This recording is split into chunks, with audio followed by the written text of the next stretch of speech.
Assalamualaikum warahmatullahi wabarakatuh. Waalaikumsalam warahmatullahi wabarakatuh. Nah, selamat pagi anak-anak. Pagi Bu. Pagi Bu.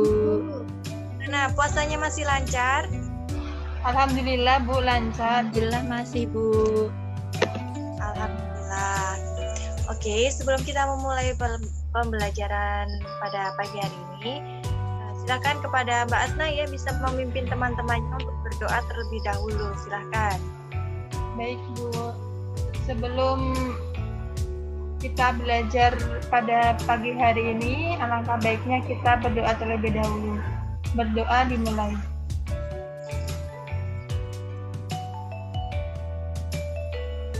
Berdoa selesai.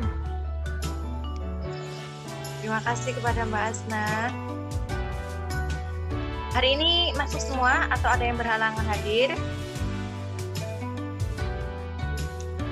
Masuk semua Bu. Semua Bu. Alhamdulillah. Jadi kemarin kita sudah belajar mengenai senyawa kimia. Nah,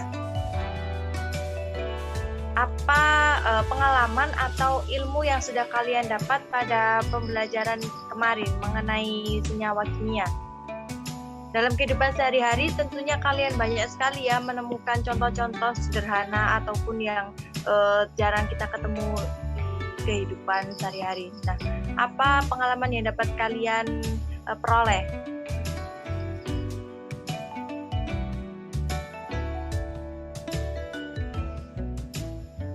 Nah, pengalaman yang atau pengetahuan yang dapat kita peroleh itu contohnya senyawa kimia yang paling sederhana yang biasa kita temui di kehidupan sehari-hari itu ada air, ada udara.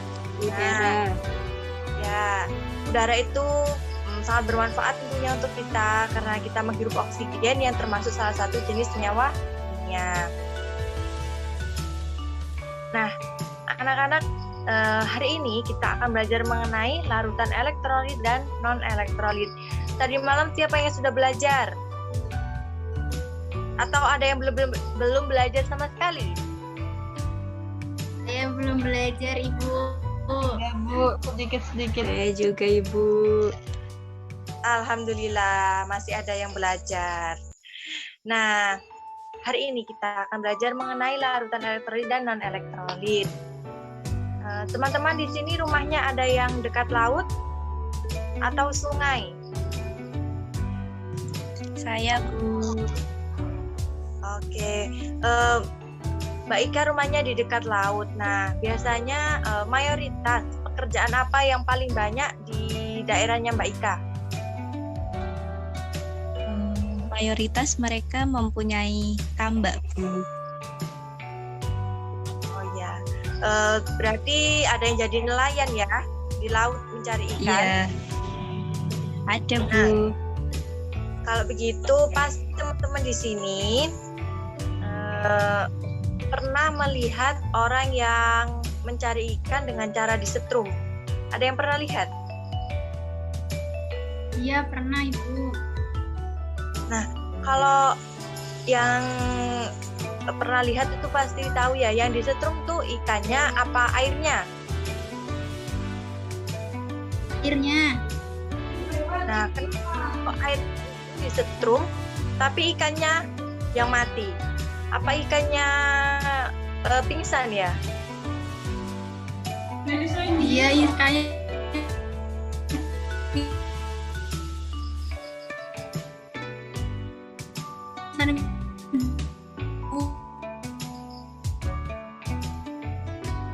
Nah, teman-teman,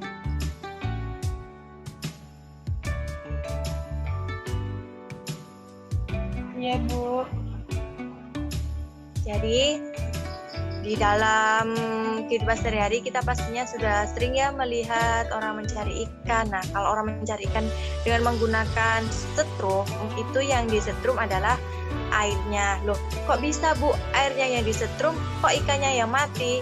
Karena di dalam air laut itu mengandung mineral yang sangat tinggi. Contohnya itu ada Na+ dan Cl-. Nah, Mineral yang tinggi tersebut menyebabkan air laut memiliki larutan elektrolit yang kuat. Di sini ada animasi ya, di situ orang mancing ikan.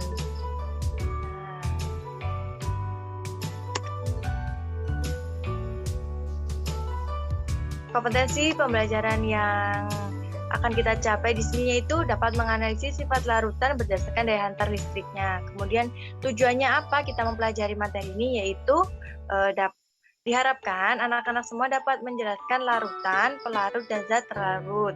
Kemudian dapat menjelaskan pengertian larutan elektrolit dan non-elektrolit, dan juga membedakan sifat larutan elektrolit dan non-elektrolit. Nah, di sini ada gambar. Di sini ada yang namanya solvent dan solut. Solut itu apa, solut?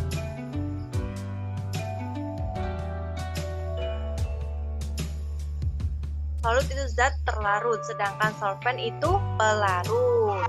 Sama terlarut, Bu. Nah, di sini mula-mula Ibu akan menunjukkan ini dulu, gambarnya dulu. Nah, ada 1 gelas air dan 2 sendok gula. Di sini siapa yang pernah membuat teh? Nah, kalau di teh itu kita butuh apa? Kalau di teh itu kita butuh apa membuat teh? Gula, Bu. Butuh air, gula, sama tehnya, Bu. Sama gelas. Nah, iya.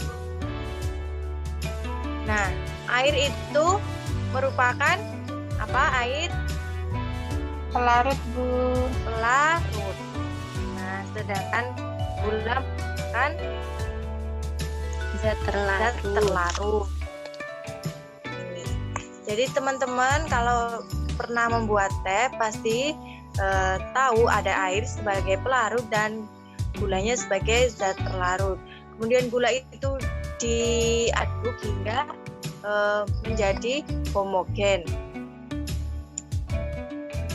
Nah, setelah tadi Ibu sudah bertanyakan ya mengenai siapa yang pernah melihat orang mancing, ternyata di sini larutan itu dibedakan menjadi berdasarkan daya hantar listriknya.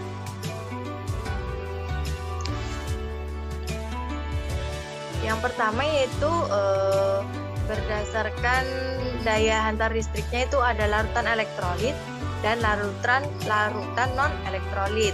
Larutan elektrolit itu ada elektrolit kuat dan elektrolit lemah. Sedangkan non-elektrolit itu yang tidak dapat mengantarkan arus listrik. Nah, ini alasannya. Kenapa sih kok larutan elektrolit itu dapat mengantarkan arus listrik, sedangkan larutan non-elektrolit tidak dapat mengantarkan arus listrik? Kenapa?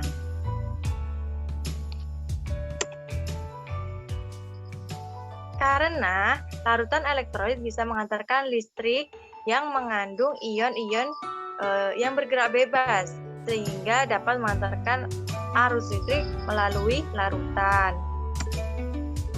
Nah, untuk pembelajaran selanjutnya, Ibu minta kalian membuat peta konsep mengenai perbedaan larutan elektrolit dan non-elektrolit serta contohnya dalam kehidupan sehari-hari.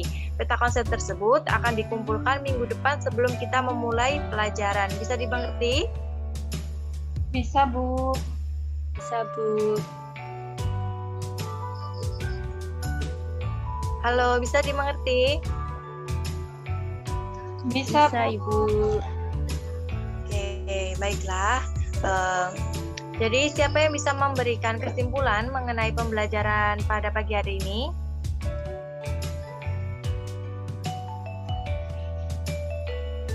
Gila deh.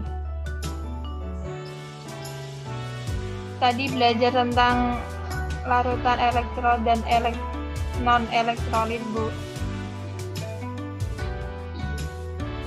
Ya, apa sih yang dimaksud dengan larutan elektrolit itu?